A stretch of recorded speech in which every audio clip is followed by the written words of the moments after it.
Hello and welcome to AI news that you should know about. I'm your host, Ashley Coffey. And I'm Daniel Hill. Every week, in about 15 minutes, we cover the top AI news stories that you need to know about. This week, we'll be talking about Grok's new spicy option on its generative AI video tool, which has produced deepfakes of celebrities without explicit user prompting. We'll also talk about OpenAI, who are offering 20 million user chats in the ChatGPT lawsuit, but the New York Times is asking for 120 million user chats. We'll get into Perplexity, which is using stealth, undeclared crawlers to evade website no crawl directives. Some people are saying that's okay. And we'll also talk about Google's DeepMind new Genie 3 world model, which is creating fascinating video content all through AI. There's a lot of topics to get into. Let's dive in. All right, let's get to it. First up, Grok's new spicy option on its generative AI video tool imagines some new deep fakes of celebrities like Taylor Swift, even without explicit user prompting. So, obviously, this is a problem. You may have seen it come up in the news recently. If you're not familiar with Grok, it's X's, formerly Twitter, formerly known as Twitter. It's their language learning model that's baked into X, the platform, and it has a lot of different things in it.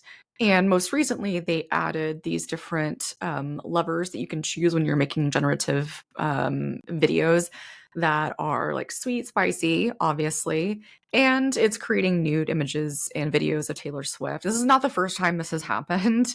Unfortunately, Taylor Swift is often at the intersection whenever new AI tools come out. I did a TED talk on AI misinformation and actually talked about Taylor Swift in this specific example. When generative AI first came on the scene publicly, that was the first thing to really make headlines, is nude images of Taylor Swift that weren't actually her. They were deepfakes on the social platform X, and they were there for 19 hours before they were taken down.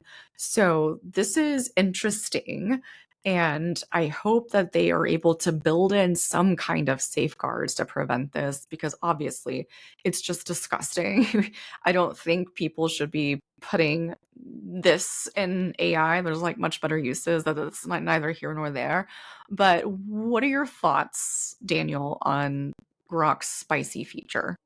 This is an interesting one because in the article that you linked to, it has an explanation about Twitter, also called X, what their acceptable AI use policy is.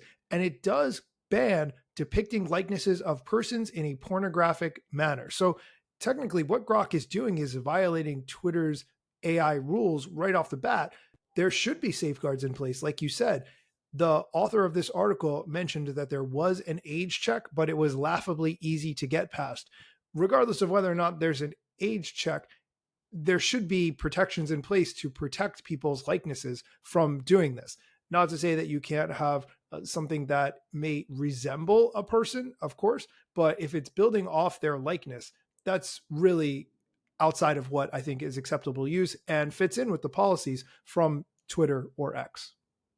Yes, I'm going to be interested to see where this goes, but this is also a reminder that there are no policies or legislation in place to hold these companies accountable for creating safeguards. I want to make that very clear. At least here in the United States, there is not. So I do think this is a great example of the Wild West, and something negative that happens out of that. So we'll keep you updated on that.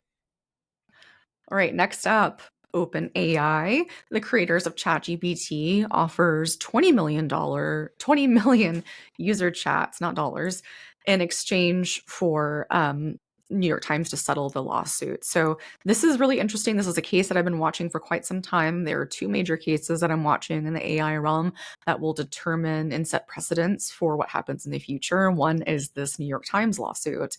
If you're not familiar with the lawsuit, it happened, I believe, 2 years ago. It started where New York Times fired the starting line gun saying, hey, we're going to sue you for using our intellectual property, what that is in the author content that is produced in the New York Times, written materials, digital materials, without our consent.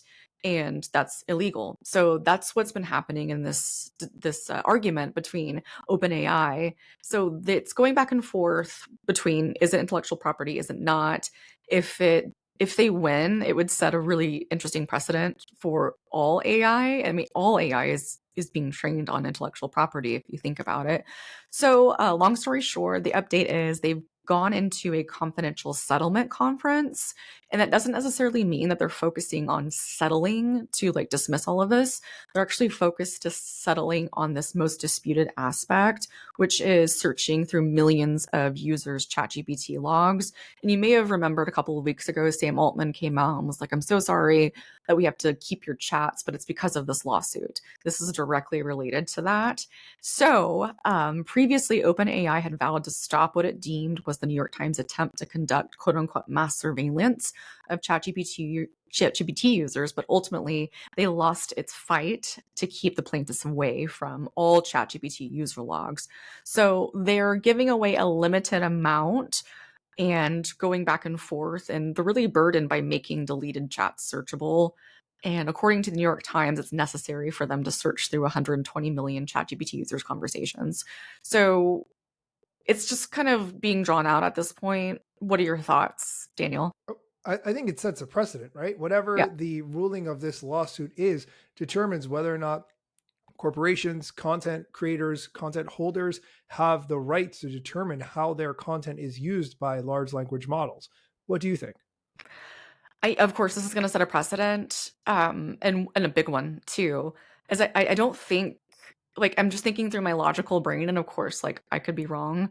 I just don't think that there's an avenue that makes both people happy or makes everyone happy. Obviously, I think they're going to end up settling, and it's going to be private, unfortunately, and that's just going to cause longer complications because a decision like this is so big and it has lots of dollars behind it too that could be at loss. So we'll see what happens. This is just recent. This was reported today that they both requested to hold a confidential settlement conference about these ChatGPT logs. So who knows? Will they accept the 20 versus the 120? Why did they choose the number 20 instead of 120? Why did they choose 120 to begin with? Lots of questions and little answers. Yeah, this is one to watch for sure because, like you said, the precedent that it sets will affect whether or not other corporations decide to sue OpenAI or other AI companies for doing something similar. Yes, and one last thing I wanted to mention, and this is related to your articles that you're about to share, which I'm so excited, is that in one of those articles, there's something that is blatantly obvious to me, and is that there are no protections currently in place for standards to create web standards for bots to try to alleviate bots. So that tells me that the technology is moving faster than the policies can. And that's a direct example. So I wanted to elevate that in advance of your next articles. Yes, we definitely need protections in place, not only for people, but companies and so forth. We will get into that. We're going to take a quick break. When we come back, we'll be talking about Perplexity using crawlers to evade websites' no crawl directives and Google's DeepMind new Genie 3 world model, which is making fantastic videos. Stay tuned. Welcome back. Let's continue with the articles that we're going to talk about. And the next one has to do with Perplexity. Perplexity, let's back up. A couple of weeks ago, we talked about how Cloudflare was putting guardrails in place so that if companies are using Cloudflare as a service and they did not want their website or content to be scraped by AI, that they could prevent that. And if they wanted to accept payment for having their content crawled by AI, Cloudflare would administer that and be in the middle, which I thought was a very smart way to approach it. And we talked about how content creators should be able to have a determination whether or not their content is used. Perplexity is an AI company that has been, according to Cloudflare, modifying their user agent to hide their activity when accessing Cloudflare sites. So Cloudflare observed that what Perplexity was doing was crawling and scraping content, but then when they reached the block, they would obscure the identity of the agent that that Perplexity was using so that they would try to get around this Cloudflare protection. The CEO of Cloudflare actually said something pretty interesting. He said, "We observed Perplexity uses not only their declared user agent, but also a generic browser intended to impersonate Google Chrome on Mac OS when their declared crawler was blocked." So then the CEO said, "Is there a fair value exchange?" With search engines, the fair value exchange was you let them have your content in exchange for them sending you traffic, and you could derive value from that. With these answer engines, AI, LLM, they take your content and send you what in exchange? If you're not getting anything in return, why would you give up your content? Which makes total sense. But then some people were defending Perplexity, which I also see the logic of. Here's what one person said: if I, as a human, request a website, then I should be shown that content.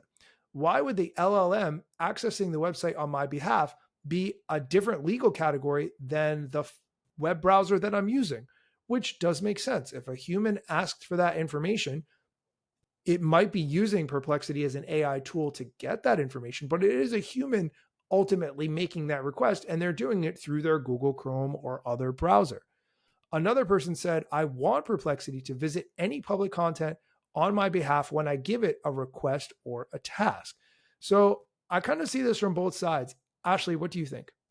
I'm so glad that you pulled this one. And something that was really interesting is that they also elevated this right here, this line that the ChatGPT agent is signing HTTP requests with the newly proposed open standard WebBot auth. So I wanted to demystify that. There are no, I mean, there's not a current standard. There's a proposed open standard. So I wanted to elevate that because we're still in the stages of it being developed. Um, I've been using Perplexity's comment browser and I've been really impressed with it. And it's also showed me some of the obvious issues of like I accidentally ordered Uber, or it ordered Uber for me and I emailed a client for me. So it's in timeout. But I don't know if the public is ready for agentic AI, because if you think about how many mistakes that we as humans make, it's a lot of them, but it's our responsibility. But then, like you mentioned, we're starting to get into this category of like, are we going to hold machines accountable for human error? As in what I did, I technically gave it permission to order Uber. I gave it, said, look for a meal under $20 that's Mexican food and that's could be delivered to this zip code. And it actually submitted the order. So I gave it the permission, but I could see that going off the rails, especially when it comes to financial information. But the net of this is that there will always be a workaround. If you create a block, someone's going to create a workaround. It's That's just true. the tale as old as time. Yes. There's always a loophole or some other way to get through. Absolutely. Let's move on to the last story that I wanted to cover today, which is Google's DeepMind thinks its new Genie 3 world model presents a stepping stone toward AGI. If you have not seen this new Genie 3 model, it can generate multiple minutes of interactive 3D environments at 720 resolution, 24 frames per second, and it has promptable world events, which means that you can use a prompt to change the video that you're looking at in real time. This is unbelievable to see, and I'm doing a terrible job of explaining it. So I will just say that I watched a video, and I will link to it in the show notes, where the person typed the prompt to be walking along an ocean, or I'm sorry, along a river. And then they typed in a man in a chicken suit comes running in on the left side. And all of a sudden you see a man in a chicken suit. And then they type a man on a jet ski emerges. And then a dragon emerges. And all these things are happening while the person is typing. And it is so cool to watch. I was instantly thinking when I saw this video, when I make TikToks and reels with my friends, how long until I just need a picture of my friends and I feed the AI model what I want them to say and what I want them to do, and I don't actually need my friends at all to be here to film the video. And I think this is so cool. If you haven't seen it, definitely check out the link. Ashley, did you have a chance to see it, and what do you think? Yes, it's so cool. I'm glad that you picked this. And again, the video is amazing to articulate what this means. It's compounding collaboration in real time. It's blowing my mind in the best possible ways, I think. But also, I wanted to flag that I know Meta is working on this as well to try to embed it within the Instagram app. I don't know how far along they are in that. They haven't said much about it lately, as far as I know. But it'll be nice to be able to go into just Instagram and say, "Hey, I need to do a 30-second video of me, rolling around in grass and Yeah. talking about some new French cheese that I like."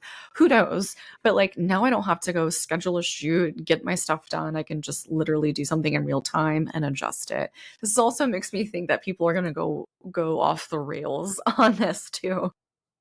Yes, absolutely. But I think ultimately, if it makes it easier to create interesting video content, there's a lot of pluses there. And then eventually, what happens? We reach a point where we don't want to watch anything AI, and we only want to watch real humans doing real things. And we, have that disco is dead kind of moment, and we flip back to what the world used to be. I don't know, but just what is possible here is very exciting. What a time to be alive. Exactly. That is it for our AI news that you should know about this week. You can find links to everything we discussed in the show notes, and you can connect with us on social media. We would love to hear what you think of the show, how we can improve and make it better. You can find me on Instagram, Threads, and YouTube at Daniel Hill Media. And again, thank you for listening today.